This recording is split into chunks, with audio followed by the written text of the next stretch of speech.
At Sebokeng's regional hospital, what was once nothing more than an empty space between the hospital's buildings is transforming.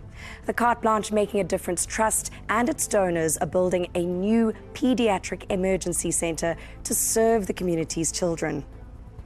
It's a facility made possible by generous donations and funding, building materials and expertise. But that didn't stop the local construction mafia from attempting to strong-arm our team and threatening to derail months of hard work.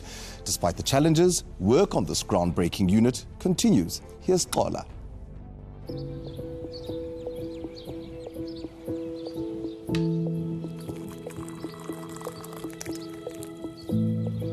It's Tuesday morning, barely light, and for Roland Marsh, there's no time to lose. He's driven by the urgency of the day ahead. He's a crucial part of a team racing against time, with just 3 months left to complete South Africa's first dedicated pediatric trauma unit at Sebokeng Regional Hospital, south of Gauteng. This is what I call a milestone, where you get to build something as awesome as this for a kid that you don't know.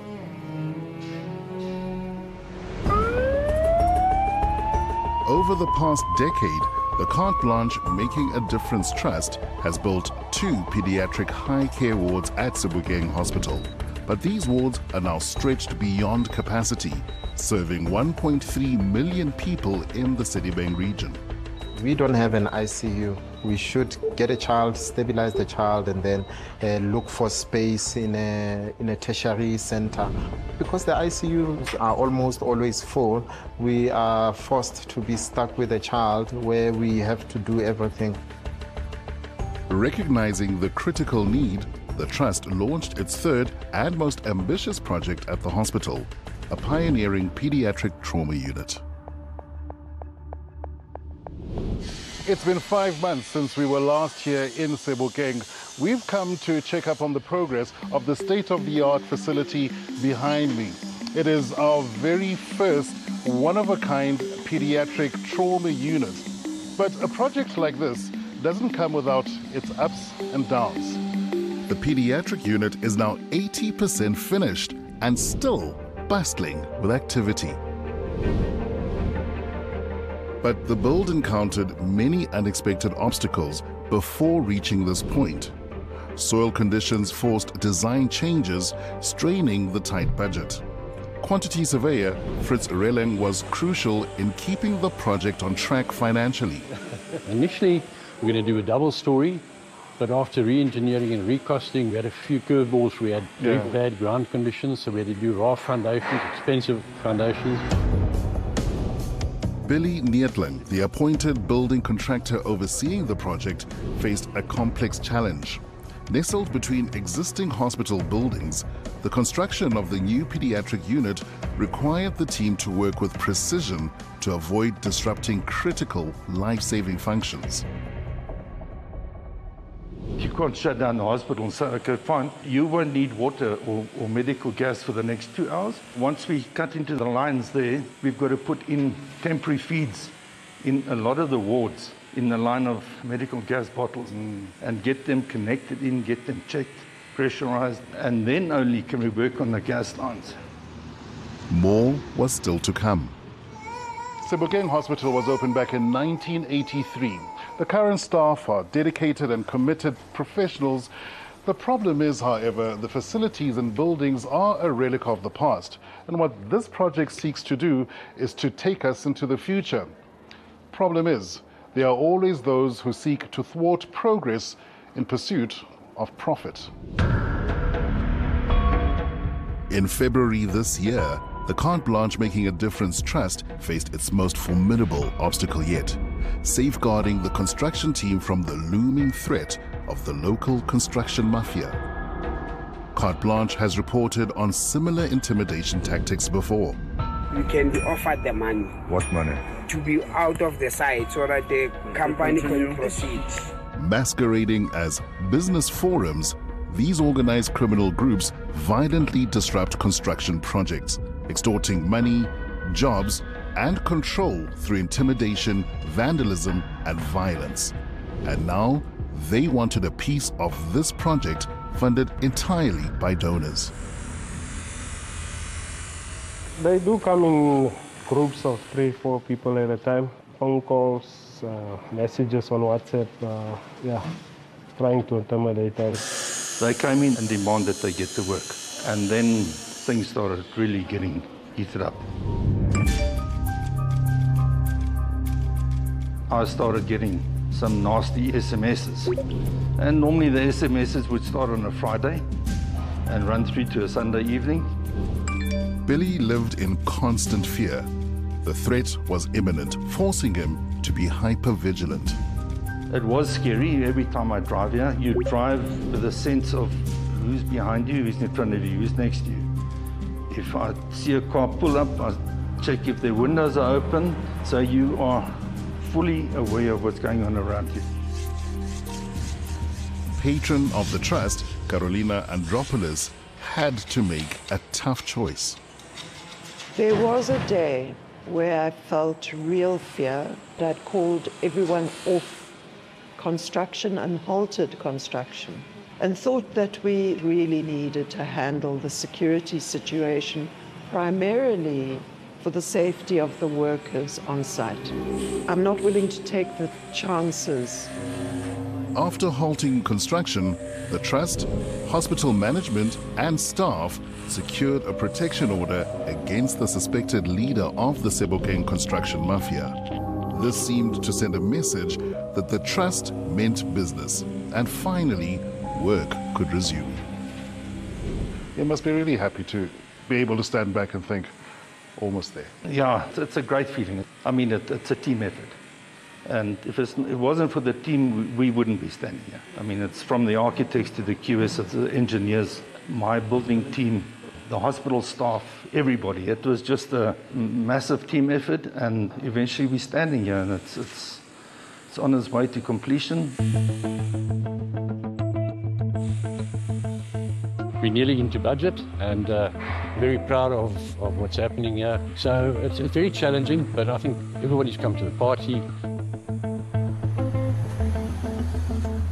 Before welcoming our smallest patients, 𝗀𝗃𝗀𝗆's clinical engineer, Antoinette Boshoff, will finalize the unit by ensuring all medical equipment is in the right place and in perfect working order. We basically do all the HT equipment for the project, so that's the health technology. It includes medical equipment, as well as furniture, fittings, trolleys, and consumables. So you can paint a picture for us. Yes, we basically just round off the whole facility so that it actually becomes a medical facility, and not just a building. You give it life. Yes. For head of pediatrics, Dr. Thapelo Teletsane, the trauma unit can't come soon enough. All of us as a team are extremely excited about it, and we've never seen something like this anywhere in South Africa. And hopefully this beautiful building will actually change the community for the better.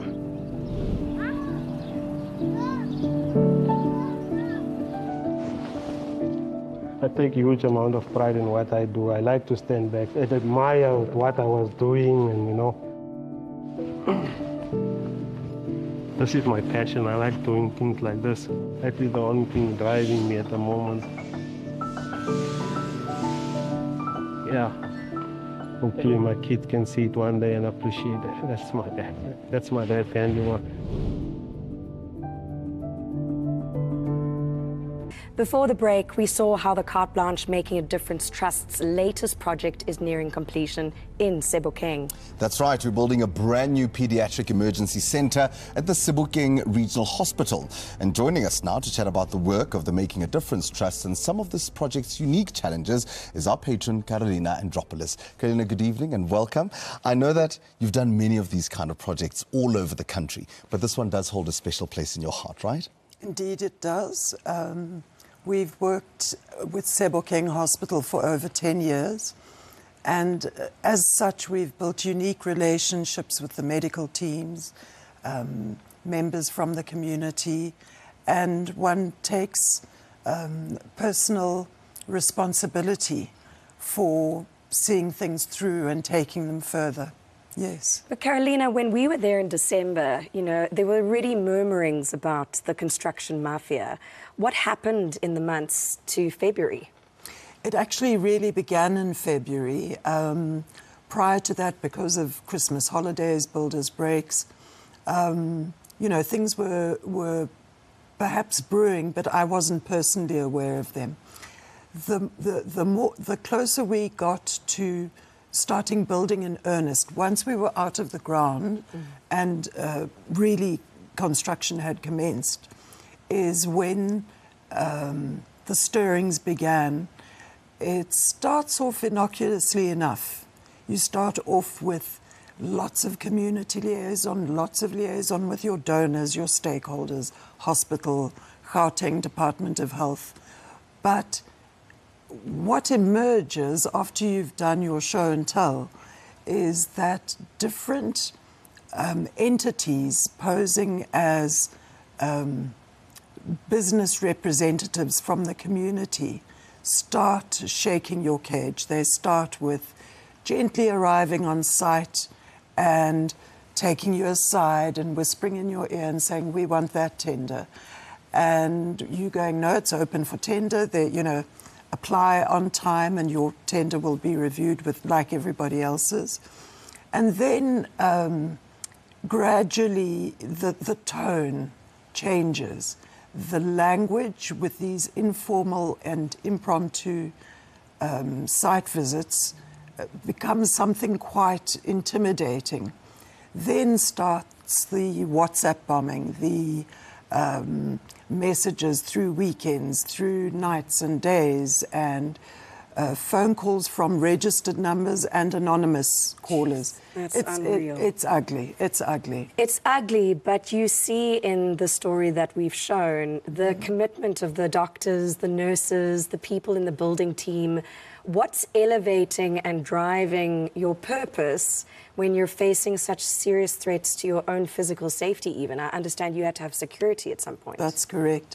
I think it's the fact that because every project takes quite a long time to gestate and you create very close relationships with all stakeholders. And at the end of the day, although problems arise from community, so do the solutions arise from community. So you have your hospital stepping in. I mean, the hospital executive of Sebokeng was magnificent. They led the charge in defense of our project. Doctors, in particular, paediatric doctors. The commitment of our building team, our professional consultant team, the community itself. It's a question of pushing back, I guess. It's a question of pushback. Speaking about the community, what is this unit going to mean for the people of Sebokeng? Because I think that's the most important thing, right? And the little people of Sebokeng. That's right. Right? That's right. Yeah. I would say that it's this particular project addresses an absence of presence. It's putting in place a facility that can deal with every conceivable emergency, not inconceivable, but conceivable emergency, whether arising from medical situations or trauma or whatever it is, where there's nothing of the sort. Doctors and medical personnel are constantly working from a crisis position. They don't have the space. So, first of all, we're providing the space. How can people get involved? Because I think that's also quite important. People that want to sponsor or work with them, making a difference. We would love that. We are ever hungry and grateful for every corporate donor, every building material donor, every medical equipment donor, professional skills. We would be nowhere without them. All these are donated, so we would welcome any interest in the Carte Blanche Making a Difference Trust. Karina, thank you, and carry on with the absolutely amazing work that you do. You've got all our support and we're all behind you. Thank you. And looking forward to cutting that ribbon. Yeah, for sure. Thanks for watching. Why not drop us a comment below? We love reading your opinions. Remember, you can now access Carte Blanche stories anytime, anywhere, even offline. Carte Blanche, the podcast, is now available on all major podcast platforms. So be sure to hit that follow or subscribe button and be part of our growing online family.